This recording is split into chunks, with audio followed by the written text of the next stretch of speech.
Hello everybody, it's me, the Prince of FNAF. Hope you guys enjoyed today's movie review.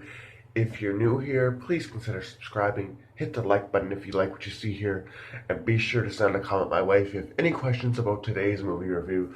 But today we're going to be having a look at Dolittle, the new Dr. Dolittle movie reboot, remake, whatever you want to call it. I, for one, didn't really enjoy this movie, and you will soon see why. So without further ado, let's roll the intro and get started.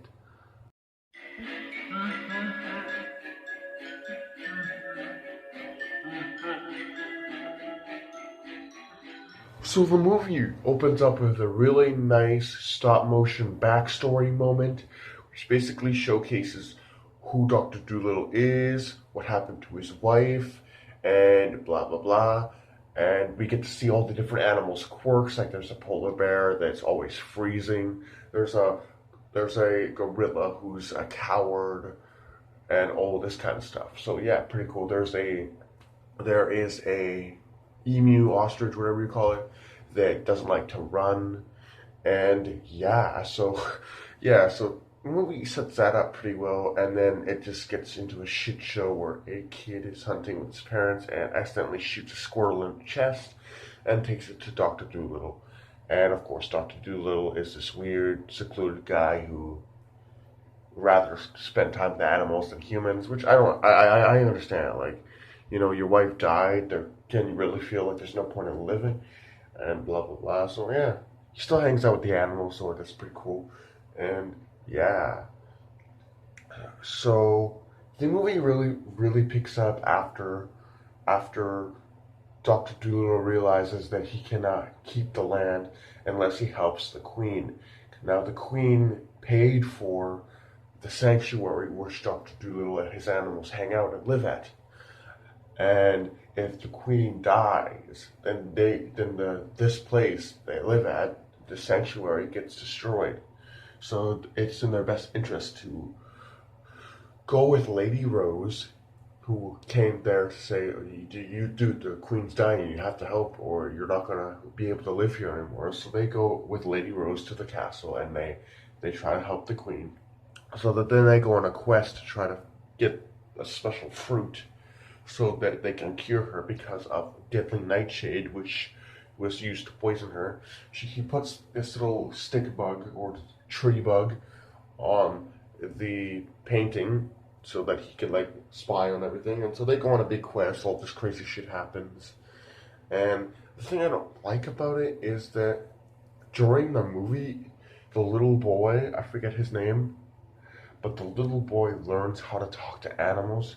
What happened to the original 5 movies where it had to be somebody who was like related genetically to Dr. Dolittle, had to be related in order to talk to animals? This boy just randomly starts figuring out, okay, this is how you talk to animals, blah blah blah. Like, what happened to it being special? Like it being really special, and only someone associated with Dr. Dolittle's bloodline could do it. And then anybody could do it. It's not special anymore, like it was in the original 5 movies. Like in the 3rd movie of the original set of movies, we see that Dr. Dolittle's daughter became the new Dr. Dolittle because she could talk to animals.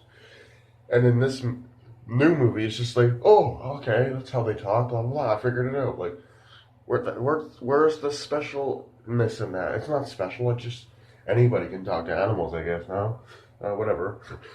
And there's a lot of inappropriate humor in this movie, so it seems like it's aimed at families, but it's aimed at kids with all the pooping, farting, swearing jokes. There's this scene where these whales are like waving their fins at a boat, and our main villain is just like, oh, he thinks that they're waving at him, but then the whales are like, he doesn't know, but I'm flipping him off, which means he's cussing him out. But like, really? Really? You had to put a joke like that in the movie. And the movie just generally feels like that. It feels like they're just trying to make these pooping, fart, swearing, cussing jokes. And then we go to one of the most interesting scenes which I saw in the trailer, which was the tiger scene. And I love tigers, they're my favorite animal. and the tiger comes off. It's this really terrifying, really messed up emotionally. He's emotionally messed up. And then they wreck it with him being like, "Oh, I gotta kill more people, or my mom won't like me." It's like, what? Really, really? You wanted to do that with the tiger? You make him all scary, and then you reveal that he's just a big pussy and was all upset because his mom was like, "You should kill more people." Like, well, okay, I guess that's fine. I mean, there's nothing really inherently wrong with that scene. It's just an interesting choice of what to do with something like a tiger. But anyway, um, and so then their ship gets destroyed by the villain, and they're like, "Well, what do we do now?" And Dr. Doolittle's like, "That's it. We give up. We don't do anything else." And so then Tony Banderas' character, who I know from Puss in Boots, in the Shrek franchise, he's like, "Well, you love my daughter, apparently." He's like, "So you really love her, and as much as I'd like to kill your ass right now, I guess I should help you, because that's what my daughter would have wanted, and I love her more than you." Ah, so yeah, then they go out to the place where the fruit tree will be, and there's nothing there, and then something inside of the cave that they go into, where the tree's supposed to be, starts moving, and the camera pans up to see this interestingly shaped stalactite hanging from the ceiling. Only we realize it's not a part of the cave. It's not a stalactite. It's actually a dragon camouflaging itself, and the dragon reveals itself, and it's like, oh my god! I was like, what the hell is that? And I'm like, oh my god, it's a dragon!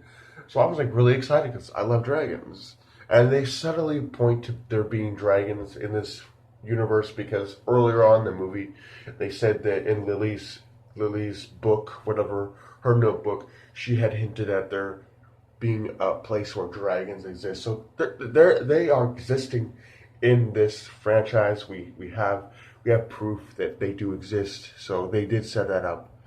And but what they did with the dragon was terrible. Like, if you want to see Robert Downey Jr. anally remove junk out of a dragon's butt, then this movie's for you, because that's what happens. The dragon is all crappy because she's got some blockage in her behind, and so Robert Downey Jr. anally removes all of that blockage. It's like, ugh, and then that causes a huge fart. Like, okay, like why? Why is that like that? Um, but yeah, so the dragon is just all better now. It's like, you help me, so I'll help you. Here's the fruit, and it turns out it's right in that other corridor with the waterfall. Okay, so they get the fruit, they go back, and they realize that, wait a second, the stick bug is here, so he knew everything. And they're like, oh yeah, and the stick bug's like, oh yeah, he's got it in his pocket. So they're like going all crazy in the throne room, and then they reach into his pocket, and he still has it in his pocket. Like, what the fuck, dude? So they do all this crazy shit, and they manage to get the drops of the antidote from the fruit into the queen's mouth, and then the queen wakes up and she's like, there's a dog, a giraffe, a bear in my room, like, and they're like, yes, there is. And so they're all happy again, and yeah, so then that's the end of the movie, basically. I mean, that's really the end of the movie. The Dr. Dolittle reopens his sanctuary to the public, and him and the little boy run it together. And yeah, so the movie it wasn't a good movie, I have to say. This movie only had like 65% on Rotten Tomatoes, I think it was. So yeah, apparently other people hated it too. Like, this movie is so unwatchable. It so varies from the original idea of Dr. Dolittle. Is like what happened to the specialness? Or only people who were associated with, who were related to Dr. Dolittle could talk to animals, and like a pooping dragon farting butt joke, and like all of these like stupid little jokes here and there that really contribute to your story. A tiger that's like emotionally scarred. Like, the hell, like the hell. Like, the story is okay. It's just not what we expect when we want to see a Doctor Dolittle movie. It's just You go into the theater and you're watching this and you feel like there's something missing. And it's because they didn't give it that extra Dolittle spice that we loved from the original series. But I hope you guys enjoyed. Let me know, do you agree with me? Do you think that this movie isn't as good as people want you to believe it is? I think that this movie just sucks. I think that they completely missed what made Dr. Dolittle, the original series, better. And until next time, guys, I'll see you guys in the next video. Do take care.